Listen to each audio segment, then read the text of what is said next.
Тэгэхээр ямар санал өгнө яг л тийм гарна. Тэр хаашаа санал өгсөн саяын тоо бол сонирн биш үү?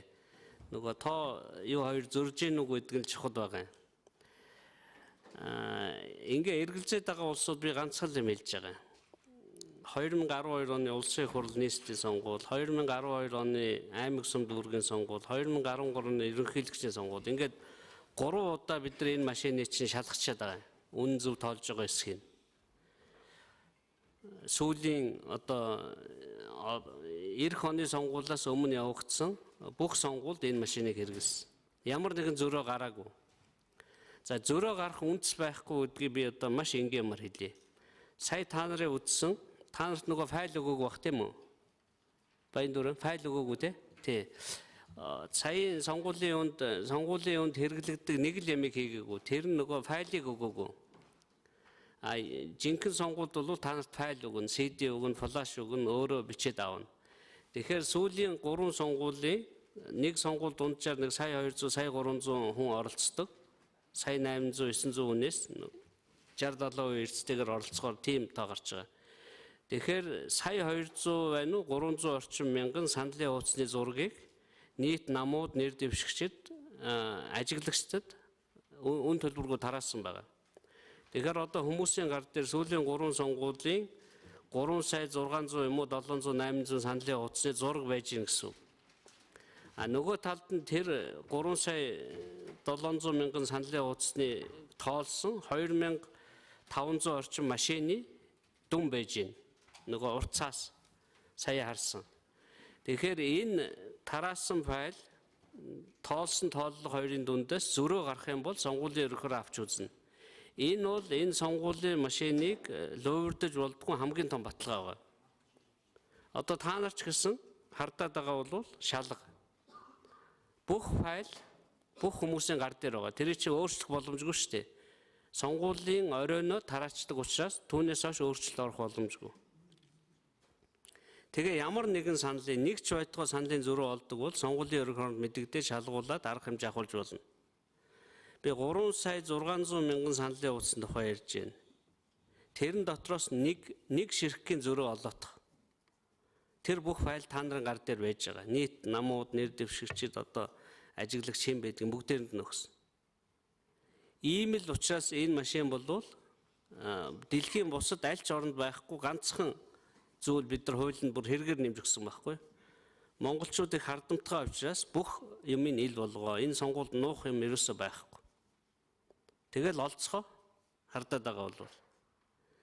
Ийм машинтай учраас эх оны сонгуулийг чсэн машинаараа л явуулна. Тэнд бол эргэлзээд ах юм ерөөсөө байхгүй. Хэрвээ сандлын хуудасны зургийг та нарт өгдөг бол хардаж болно.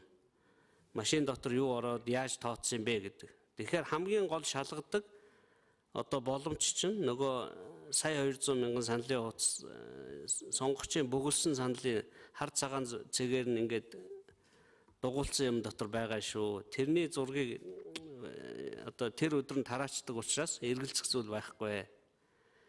Тэгээд улсын их хурл суудлага намуудад бас үдээс хойш үзүүлэх үү те? Эсвэл маргааш үзүүлэх юм? Өнөөдөр бас сонгуулийн ерөнхийлөгчөөр өөр дээрээ үзүүлэх юм билээ. Суудалтай намууд бол бүлгийн хурал дээр энэтэй танилцж байгаа суудлагын намуудыг ерөнхий орон дээр үзүүлж байгаа. Яаж шалгасан энэ бол шалгалтанд унахааргүй юм билээ. Яг бол бид нар нөгөө тач скринтэй орчин үеийн тийм нарийн юм аваагүй байхгүй бүдүүн том юм авсан хамгийн гол шалтгаан нь цаас нь үлддэг. Тэгээд зураг нь үлддэг л ийм машин сонгож авсан. Тэгээ төрүүчийн их хурлын үед энэ бүх ажиллагаа хийгдсэн учраас та бүхэн бас тэр үед нь сурвалжилж байсан байх. Түүнээс хойш 3 удаа шалгачаад байхад итгэхгүй байна гэдэг бол цэвэр улс төрийн шалтгаан байна л гэж харж байгаа. Тэгээд гараараа тоолохыг бүх хүнд л нээгээд өгсөн шүү дээ. Гэртээ очивол тоолно үз. Тэгээ ялгаа зөрөө гарах юм бол арга хэмжээ авъя л гэж байгаа шүү дээ. Бүгдээр ингээд тоолсон чи ямар ч асуудал гарахгүй ер нь бол сонгуулийн ерөнхий ороо энэ машинда итгэлтэй байгаа нь бол их зөв юм байна. Үүнээс өөр сайн юм бол одоогоор дэлхийн улсууд бодож олж амжаагүй л байна л дээ. Цаашид интернетээр санал өгдөг юм болох юм бол бас л энэ наривчлал их сайн бодмор юм билээ. Хүн хардаад өөрчилж магадлал байна уугүй юу гэдгийг л. Энэ тохиолдолд бол байхгүй. Цаас үлдэхгүй бол би ч гэсэн тэрэнд бол эргэлзэж байгаа. Тэгвэл зарим улсууд бол шилжчихсэн байлээ. Цаас үлддэггүй технологи руу. Их хурлын даргын мэдээлэл, ерөнхий сайдын мэдээлэл хийгдлээ. Мөн сонгуулийн санал тоолох машиныг ашиглан санал авах, тоолох, дүн гарах үйл явцын талаар танилцуулга сонгуулийн ерөнхий орооноос манай намын бүлэг дээр ирж хийлээ. За энэ танилцуулганд манай хэвлэл мэдээллийн байгууллагын сэтгүүлч нар маань, зураглаачд маань бүгд оролцож, идэвхтэй оролцож нэлээ бас дэлгэрэнгүй мэдээлэл авлаа гэж үзэж байна. За ерөнхийдөө хилцэн асуудлын эхэн дээр одоо яригдаад байгаа бас энэ махны асуудлыг бас манай бүлгээр ярилцлаа. Махны үнийн асуудлаар. За махны асуудлыг бид нар ярилцаад ер нь бол хотод хямд үнэтэй, хөдөөд бол дэлхийн зах зээлийн үндэ ойролцоо боломжийн хэрэг үнэтэй байх ийм зохицуулт хийх арга хэмжээг зохион байгуулж тэр одоо төлөвлөгөө боловсруулж оруулж ирэхийг засгийн газарт бүлгээс бол үүрэг өглөө.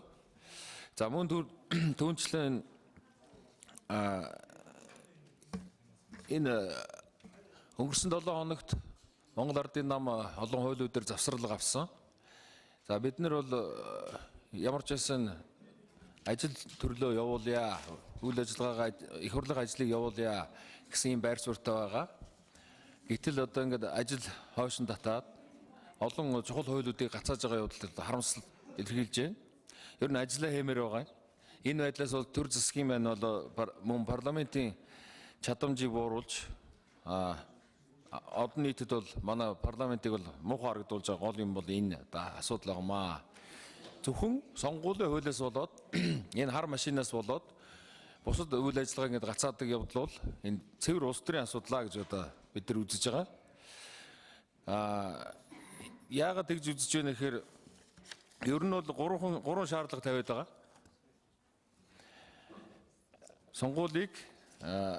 Сонгуулийн тойргуудыг жижигсэе, гараар тоолъё, хар машинаас татгалзъя, хэсгийн ороонд нам эвслийн төлөөллийг оруулъя гэдэг нь хуучин 2008 оноос өмнө явж ирсэн тэр сонгуулиудыг сонгуулийн бодлоонуудыг иргэн сэргээх гэсэн тийм санаархал гэж үзэж байгаа.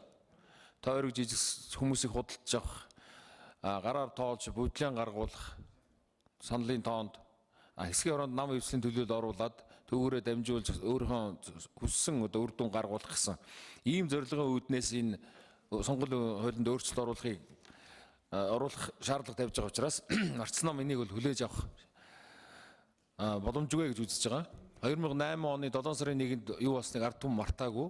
Тэрлүүгээ буцаж явахыг мэдээж хүмүүс санагалзаагүй байлтай гэж үзэж байгаа. Ийм учраас бид нар бол энэ сонгуулийн хуулийг бол хэлцэх одоо ямар ч боломжгүй маа гэдгийг дахин нотолж байгаа. Тэрний оронд намууд болон энэ сонгогдсон гишүүдийн хувийн эрх ашгийг зохицуулсан энэ улс төрийн намуудын хууль бол маш чухал юм аа. Энийг ингэж улс төрийнхөө намуудын дүрм журам тэндээс сонгогдож гарч ирж байгаа хүмүүсээ зохицуулсны дараа энэ сонгуулийн хуулиудыг бол өөрчилж болох боломжтой болно гэж үзэж байгаа. Энэ байр суурин дээр байгаа гэдгээ дахин хэлье.